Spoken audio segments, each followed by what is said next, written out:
Саламатсыздар ма оқушылар? Отырыңыздар. Бүгінгі геометрия сабағы. Бүгінгі тақырыбымыз біздің айналу денелерінің элементтері. Яғни біз осы тақырыпты өтіп жатырмыз, иә? Айналу денелерінде қандай фигуралар жатады? Цилиндр, конус, Конус сосын конус, иә? Цилиндр дегеніміз қандай фигура? Қандай фигура? Төртбұрышты шилиндр. Қандай фигура айналуға пайда болады? Төртбұрышты айналуға пайда болады. Конус төртбұрышты, үшбұрышты бір пакетпен айналуға пайда болады, иә?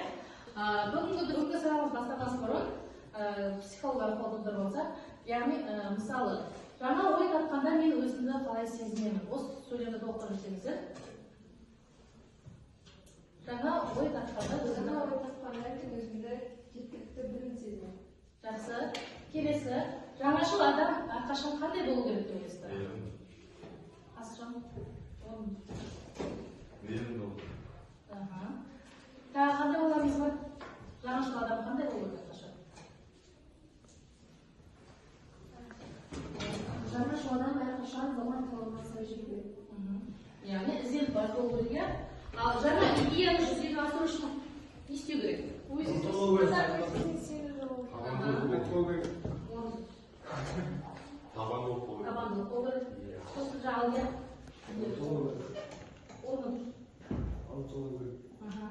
Жақсы. Енді бүгінгі біздің сабағымыздың мақсаты цилиндрдің көлемін, ауданын есептеу бойынша формулалар есептейміз, конустың бүйір бетінің ауданын табамыз, есептің нәтижелерін салыстырып айырмасын анықтайтын боламыз. Бастамалар орындаудан бұрын бірінші біз екі топқа бөлініп алсақ. Яғни бізде бірінші топта Інжу, Алдияр, Каусар, Дария, Аружан, Маржан. Екінші топ Әмина, Нұрхан, Ержан, Асылжан, Нұржан. Сіз оларды осылай. Бірінші топ мұнда, екінші топ мұнда дегеніз.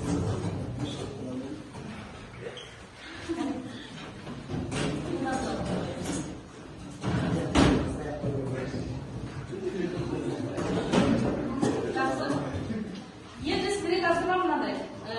Бірінші топқа, яғни цилиндр, бізде айналу денесі цилиндрге байланысты есеп. Яғни цилиндрге ұқсас бізде су қоймасы салыну керек. Соның барлық есептеулері берілген, есепке байланысты салыстыруларды жүргіземіз. Мысалы, бұл жерде жазылған радиусы берілген, биіктігі берілген, яғни су қоймасын салған кезінде бізде қаншалықты материал кетеді, егер де оның қандай бір элементін дұрыс есептемеген жағдайда қандай шығынға батуымыз мүмкін екенін есептейсіздер, иә?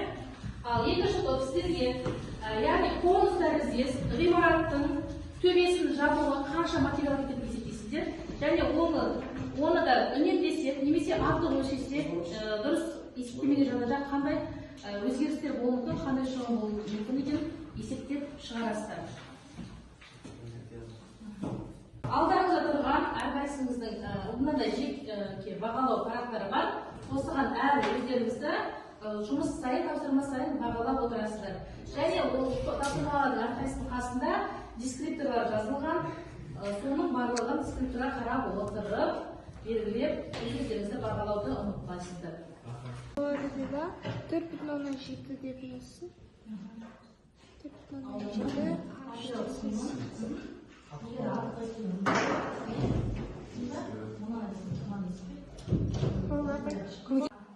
Топтар жұмыстарымызды аяқтасақ, бірінші топтан бастап тыңдаймыз, бірінші топ ортаға шығарсақ.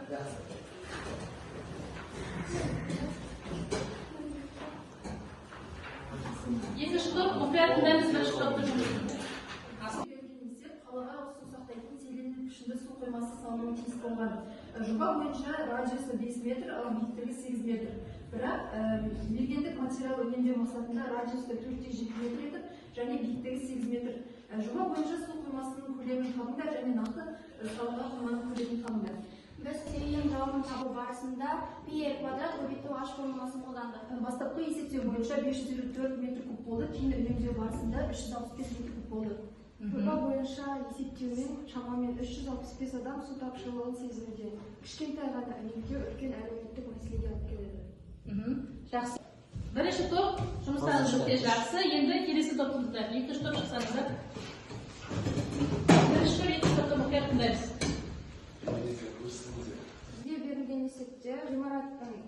ішінде шатырын жабу тапсырмасы берілген. Оның радиусы 3 метр, жасаушысы 5 метр болады. Біз енді материалдың жалпы бағасын шығару үшін бүйір бетінің ауданын шабамыз. Бүйір бетінің ауданы PRL формуласына салып барамыз. Бізде материалдың жалпы материал құны қанша шықты? 188.400 теңге болды. Егер 10% арқылы есептегенде 10% арқылы есептесек 207.240 теңге болады. артық шығын шығып тұр, иә? Бұдан шығатын қорытынды қандай? 10% қосымша жазу 18.840 теңге артық шығын береді. Бұдан түйін қандай соңғы түйін? Дәл есеп адаланбектің кепілі. Жақсы балалар, олай болса бүгінгі сабақтың қорытындысы бойынша әркім өз бағаларын айтып жүрсе, манағы орталық тапсырмаларға сәйкес ескертуларға байланысты өз-өздеріңізді бағалап келіп қойғансыздар. Бірінші, достар өзіңізге қандай бағаңыз? Мен өзіме 8.5 деген бағам. Өте жақсы, толықтырып 9 балл қоюға болады, иә? Сізге өте жақсы қыстыңыз. Маржан 8 балл, жақсы, көтеруге болады. Дария? Мен өзіме 8 балл. Өте жақсы. Алдия? 6. Жақсы, негізі 7 баллармен көтеруге болады, иә? Сізге жақсы қыстыңыз, топтық жұмыста. Аружан? 9. Өте жақсы. 8 балл, иә? Ал енді топтағылар, Елжан, сіз өзіңізге қандай баға қойыңыз? Жақсы, 8 баллармен көтеруге болады, иә? Тағы бір Амина? 10 балл. Жақсы, өте жақсы, жұмыс істедіңіз. Нұрхан? 8 балл, жақсы, келісемін. Асылжан? Нұржан? 7 балл. Иә, яғни сіздер балдарыңызды көтеріп, одан да 8 балл, 9 балл қоюға болады. Бүгінгі сабақ өте жақсы қатыстыңыздар.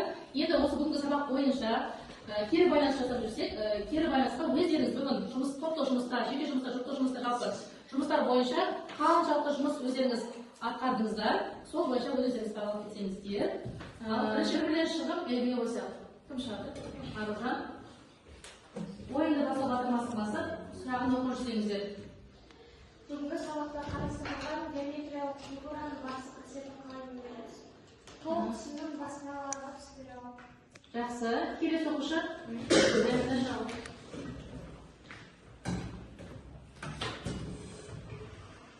Толық жұмыс кезінде сіз өзіңізді адал азамат ретінде қалай көрсеттіңіз?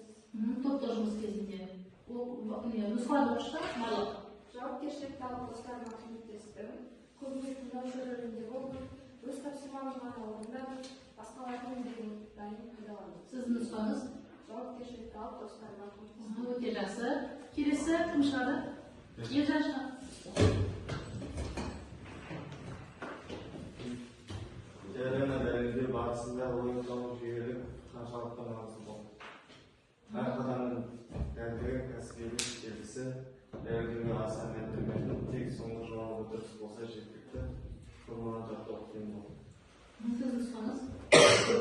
Жақсы. Келесі кім шығады? Асылы? Жылдадыңыз. Егер сыныптасыңыз есепті қате шығарса, кәсіби маман ретінде не істейсіз?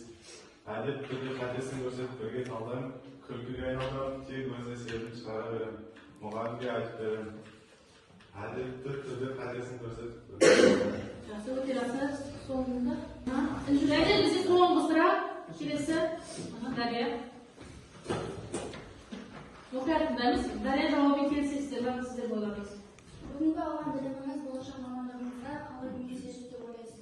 Логикалық ойлауды дамытып шешім қабылдауға көмектеседі, тек емтихан тапсыру үшін керек, мамандығыма қатысы жоқ деп ойлаймын, және де кеңестікті елестету қабілетімді арттырады. Менің жауабым логикалық ойлауды дамытып шешім қабылдауға Келісесіздер ме?